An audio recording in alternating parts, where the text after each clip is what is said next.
Hey monkey, do you know what time it is? That's right, it's time for Joel and the Monkey. One is hairy and the other smells funny. Joel and the Monkey. One loves bananas and the other loves money. Joel and the Monkey Show. Joel and the Monkey was not filmed in front of a live studio audience. And we are live.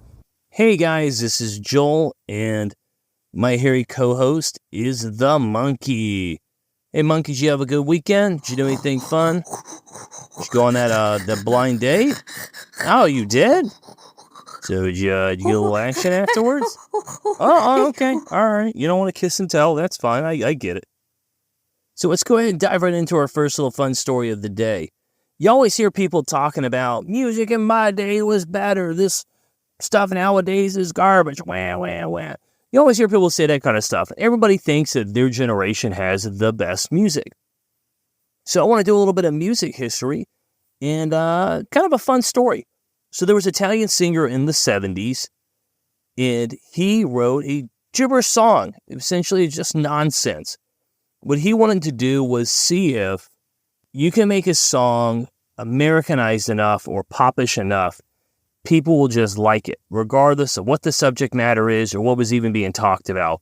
People will like a song if it's Americanized enough. And he kind of wanted to see, it was his own little social study, to just see just whether psychologically people are just drawn to American music. And to his surprise, and I think the world's surprise, the song was a huge hit. It ended up being a huge hit in Italy and all over Europe. And even made some top charts here in America, too. It's actually just a really funny story of just a gibberish song that became a huge hit.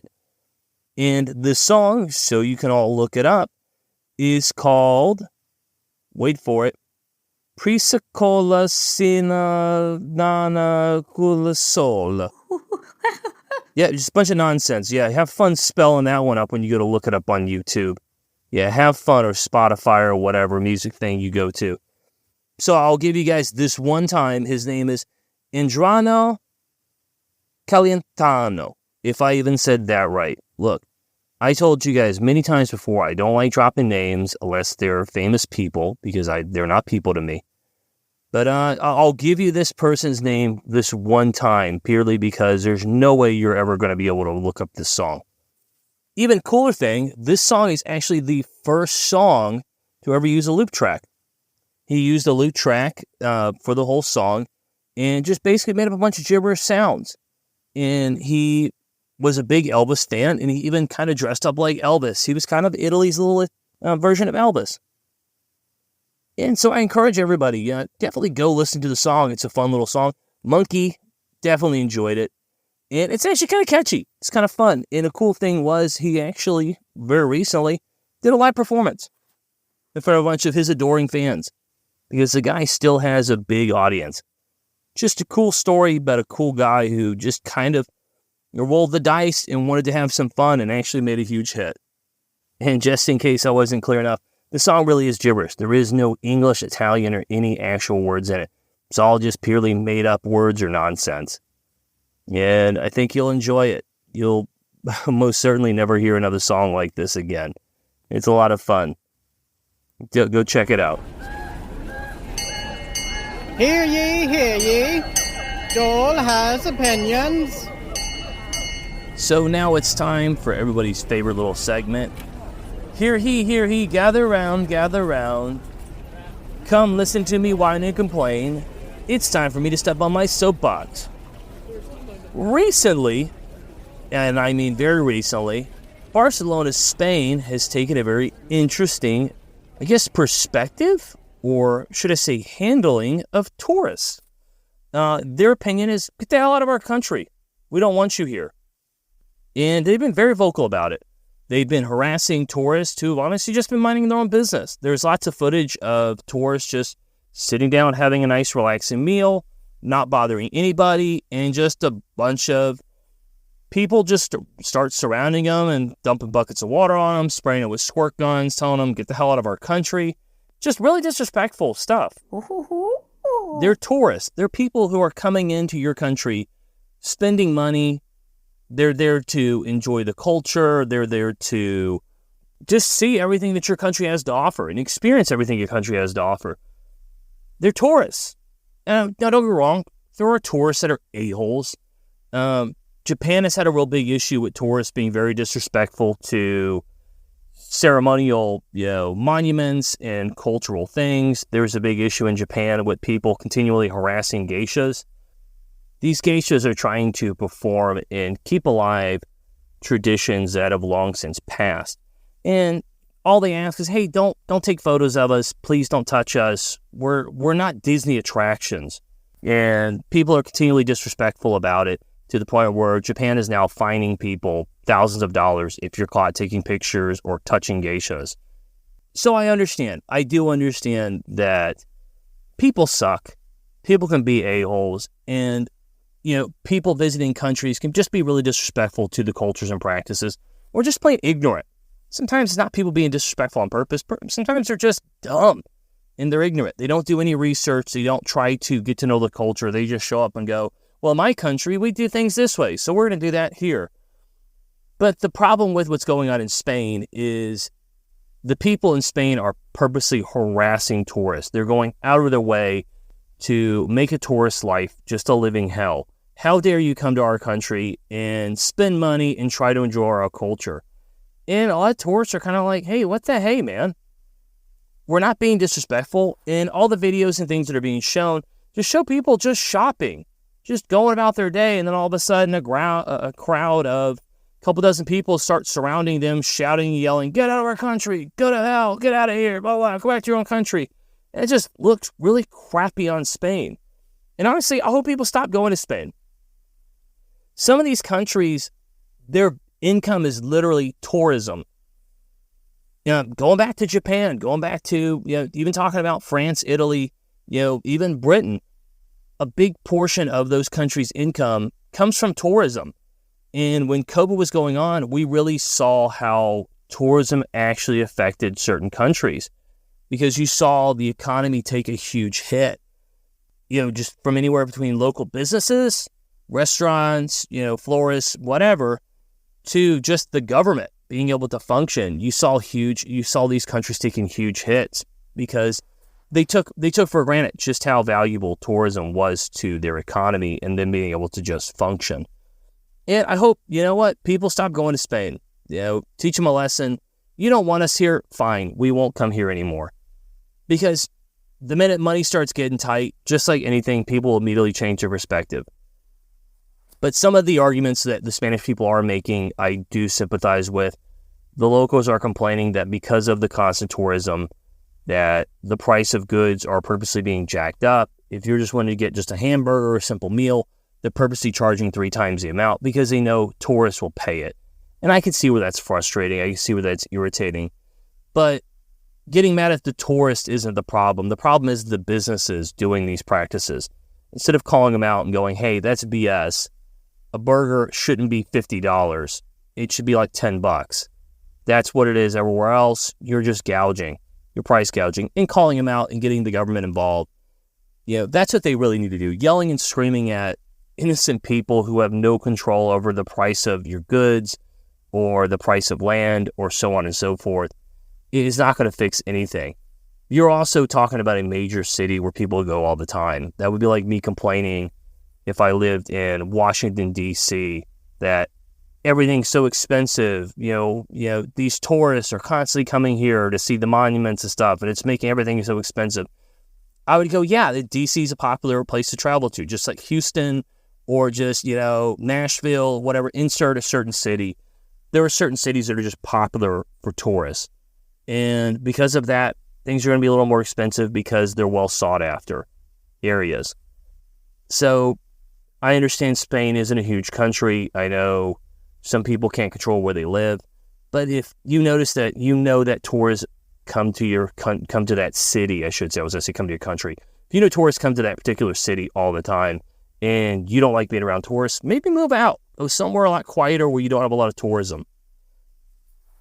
I remember visiting a city one time during Easter, and there was an insane amount of tourists, and I didn't understand what the deal was And I got talking to locals, and they're like, oh yeah, this is the one time a year where a lot of people come from across the border, and they come here to visit. So it's always insane for this 1 month.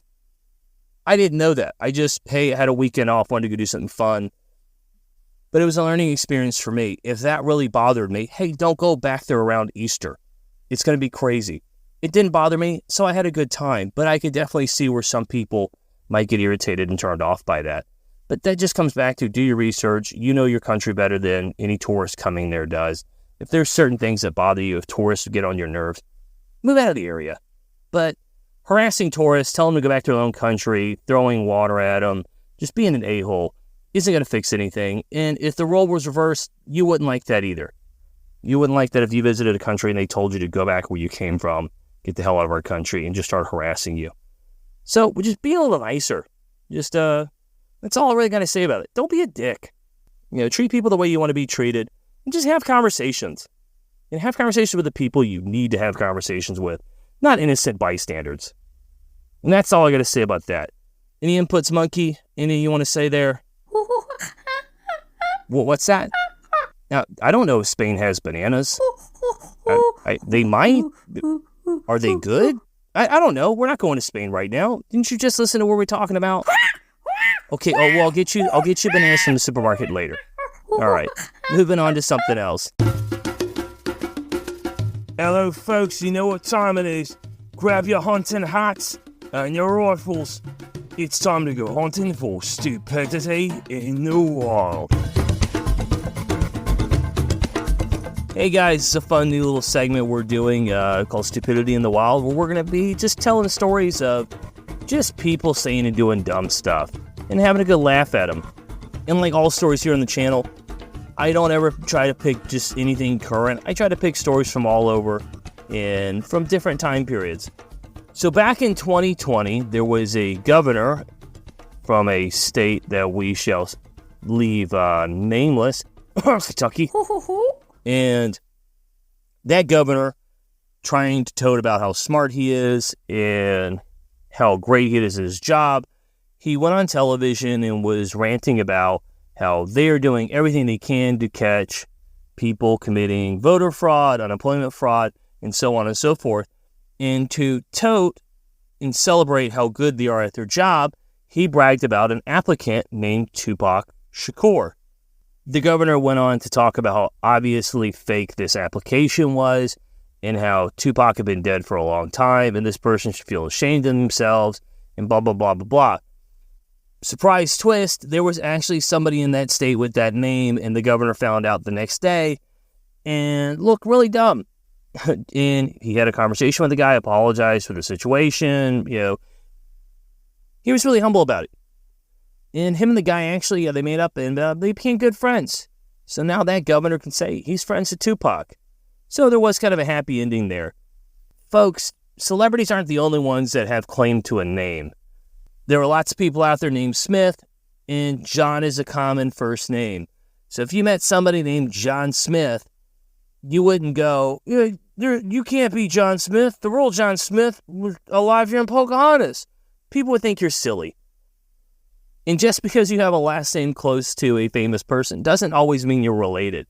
It's like that skit from The Office, the movie, not the terrible show, where the guy was constantly being asked if he was related to Michael Bolton because he had the same last name. I have the same last name as a superhero actor. And if somebody asked me, hey, do you and so go fight crime all the time? My answer would be, yes, we do fight crime all the time, and justice always prevails under our watch. So for all those listening in the future, if you meet somebody with the last name of a famous person or with the same name as a famous person, don't just assume they made it up. And definitely don't give them a hard time about it, or you might end up on Stupidity in the Wild. There's something in those woods. Something that terrifies the locals. Beady black eyes, sharp pointy nails, sounds like a demon. Not many people have seen it, but I have. I call it the Devil Monkey. So let's dive into some conspiracy theories. Oh yeah, It's your favorite segment right here, Monkey. So we want to talk about something that's very important to the conspiracy theory community, something that's been talked about and debated over and over and over again. It's a really important topic that cannot be talked about enough, and that's Furbies. Furbies came out in 1998, and they exploded onto the world and were immediately a huge hit. They look like a gremlin got frisky with an owl and made an abomination that people just could not resist buying. But there was a controversy when Furbies first came out. You see, the FBI, the CIA, a lot of government agencies worried that Furbies could be used to spy on agents, because Furbies are kind of like parrots. They would just mimic and repeat everything they hear. So if you're just some secret agent whispering sweet nothings into your Furby, "Hey Furby, guess what? Wiretap some people today. Don't tell anyone, just between us." You know, that would be hilarious to just imagine them walking around doing that. But yeah, so the government put out a big email to all their employees telling them, hey, no more Furbies at work or home. So no more bring your Furby to work Fridays. I know, how sad. The bigger thing, though, is a lot of people believed, especially back in the 90s, early 2000s, that Furbies were being used by Russia or China to potentially spy on households. I believe that they were being used to spy on people, but not by any Russia or Chinese agency, but by an older and more wise creature. Many people may or may not be familiar with Krampus. Where you have a yin, you have a yang. Where there is good, there is misunderstood. Where Santa Claus has long been proven to be a real person, St. Nicholas, as he was called back in the olden days, Krampus is also real. But Krampus is an older and more mysterious creature. Half goat, half man, half, I don't know what, demon thing. Krampus has long ran around and dished out punishment to bad Frauleins and Haars when the need arises, where Santa Claus gives children, candy and toys and happiness. Krampus brings them a good old school beating right across the tail end of their backside. Now, we all know Santa Claus has those magical ways of checking on children to make sure they've been nice and not naughty. Krampus also has his magical ways of making sure the same. With constant government interference, though, and cameras being everywhere, and even surveillance stuff being very prevalent and wiretapping being very prevalent in the government, things have become very increasingly hard for people like Santa Claus or even Krampus to just do their day-to-day business. So they have to come up with new, unique ways to try to, spy on kids. Santa Claus created the Elf on a Shelf. Many parents welcomed Elf on the Shelf into their homes and put him right in their kid's room where he could just monitor the child and make sure they're doing everything they're supposed to, as Santa Claus would like. Krampus also had to resort to more modern means, hence Furbies. Furby's cute yet unsettling appearance is meant to remind kids that Krampus is a nice and benevolent being. But he has no problem putting on his wooden clodhoppers and shoving those splintery bad boys way up your rear end when you step out of line. Furbies are there to make children realize that Krampus is always watching. And Krampus uses these Furbies to determine whether a kid has been und wunderbar or little Scheiße. As time goes on, though, people become wise to the ways of Krampus and stop buying Furbies, leading Krampus to be forgotten and leave people's memories. But like all things, they always come full circle. It is no coincidence that Furby have come back in full force with a more modern update, having more of a haunting robotic look with eyes that are digital and change constantly. A look that one could say is very heavily inspired by Five Nights at Freddy. It is no coincidence that now more than ever, Krampus will make his return. Kids have long forgotten about Santa Claus, believing it is their parents who buy them toys, or that Santa Claus is some fat, old, outdated white guy. Krampus, though, many kids have already forgotten about, which makes his return that more satisfying and that more evil. I don't see Krampus as an evil being, but as a justice bringer. It is very much so needed.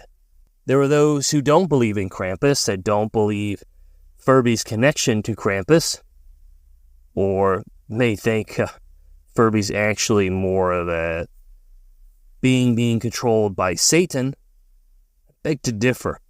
I think we all know we look into Furby. Just who's looking back?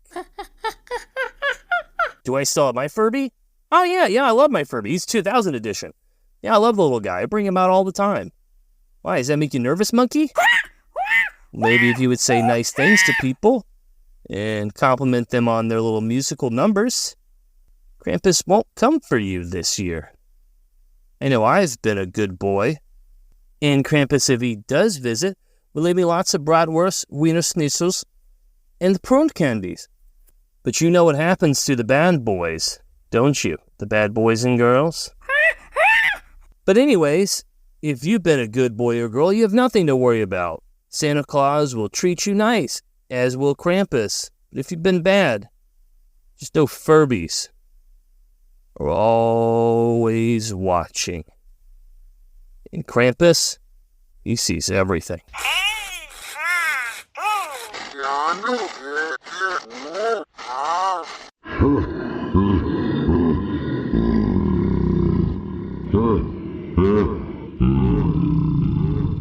So, jumping into the next little segment. Oh, hey, what's that sound? You know what that sound is, monkey? It's mail. We got mail. What could it be? I can't wait to open and see. All I know is that we got mail. What do you mean that was horrible? Steve would be rolling in his grave right now. You know, I think Steve is still alive, and that either way, that is very hurtful. Just mean. So let's go ahead and check our mail, or voicemail, I should say. First one we got up here is from a zoo. It's from a zoo, actually. So let's go ahead and see what they got to say. Hey, yeah, this is Griffin the zookeeper. I recently listened to your episode the other day, and the one with the monkey. Yeah, we had a monkey go missing recently. I think that might be our monkey that you got. Look, if you can just bring him down to the local zoo, we won't ask no questions, all right? We just really need that monkey back, okay? Thanks. Okay, yeah, so, I didn't get my, monkey from the zoo. I actually got him online through Facebook Marketplace. No, I'm just kidding. I found him from an organization who they raise and take care of monkeys for people to own. Or should I say, have as a friend. That was so gay. Really, you are just hurtful right now. Very, very hurtful. I'm sorry your date this weekend didn't work out the way you wanted. Don't take that out on me. Okay, so let's jump on to our next voicemail. It's from Nicodemus. Nicodemus. You know what? I'm terrible with names. Blame your parents if I can't pronounce it correctly. That's on them. They gave you the name, not me. So let's see what he's got going on. My name is Nicodemus. Long-time listener, first-time caller. I've been listening since your first show. So I have this issue. It's with my skin. It's really sensitive. I don't like to use soap or deodorant because my skin is sensitive. Everyone says I stink, but honestly, I don't smell anything. What do you think I should do? Okay, yeah, that's a good one. I'm really not a medical professional, so take whatever I say with a grain of salt. As far as the smell thing goes, they do have deodorant and cologne that's non-hyperallergenic. It shouldn't irritate the skin too bad. But I would really recommend go see a doctor, talk to a doctor. Sometimes if you're very smelly, it could be due to a couple different things, and some of it could just be just some serious medical issues. Yeah, it could be a heart condition. I know some people, then they sweat a lot. It could be due to heart problems, poor blood circulation. And if you are sweating a lot, that'll definitely make you smell. And that could also be, something going on there. That could be an issue. But just, you know your body more than anybody. If you start noticing smells or weird things that didn't always seem normal to you, there could be some underlying medical conditions or something going on that you're not aware of. Definitely should look into it. Or you could always just go move out to the countryside, become a mountain person. Live with the rest of the smelly degenerates that live out there. Instead of stinking up there where all of the rest of us good, clean folks live, you could go live out there. Maybe get a dog. They stink. You can have a dog for a friend. How about that? Maybe go chase Bigfoot around or something. Oh, I'm being insensitive. I'm being insensitive right now, Monkey, huh? Oh, okay. Oh, yeah. No, all right, whatever. I'm sorry. I'll be nice. Just go with the first thing. See a doctor. Talk to them. That would be my go-to. Yeah, or you could live out in the countryside. Mountains are real nice. Don't have to bother anybody, but it's each their own. All right, and we got one last little voicemail here, and this one's for you, particular monkey. So let's listen to them. There are lots of hot, single primates in your area, just looking for a strong primate or adventurous human to share a banana split with. If you feel like having some company, just go to single. All right, yeah, no, monkey, that's a scam call. That's what that is. No, you don't need to finish listening to it. No, I'm gonna delete it. There. You're seeing someone, remember? You're seeing someone. Yeah. Oh no, I'm not being mean. This has nothing to do with the comment you made earlier. No, just go ahead and move on.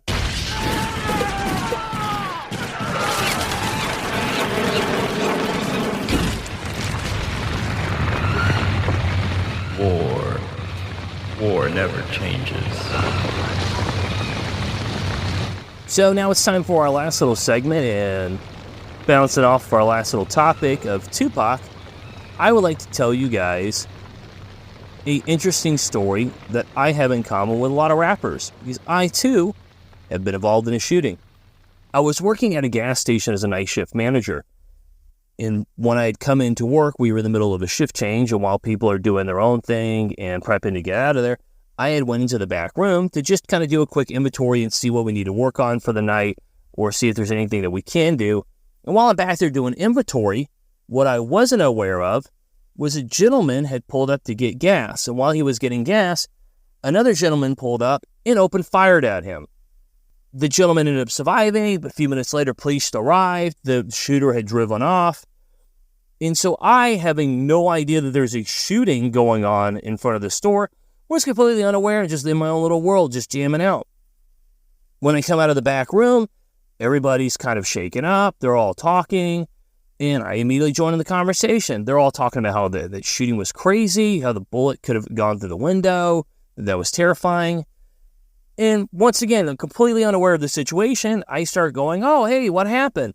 There was a shooting on your shift? What was the deal? Somebody get hurt? Something happened? And they all look at me like I'm insane. They go, no, the shooting just happened like 10 minutes ago. Because apparently the whole time gunfire was going off, I was in the back room listening to Ricky Martin having a good old time, completely unaware that there was even a shooting. I could have easily walked out of the back room and had a gun aimed down my face. Or just the whole time I was back there could have been a hostage negotiation going on, and I would have been completely unaware. So it's just one of those situations where try to be a little more vigilant, pay attention to what's going on in your surroundings, because there could be an active shooter situation going on right outside your job. And if you're doing what I was doing, jamming to some music, you would have never even known. But hey, that's why I tell these stories, so you can all laugh at my stupidity and maybe learn something from them. So next time, take your headphones out and pay attention to what's going on around you. Oh, what's that, monkey? If you were involved in an active shooter situation, you would just throw poo at him? Oh, yeah, that would probably definitely help you get the upper hand on them. Yeah, just, yeah. So, hey, guys, if you're ever in an X2 situation, just do what Monkey said. Don't poo at them. But, that's it. We hope you guys laughed, you learned, and you just had fun overall. And until next time, stay classy. That ain't what I said at all.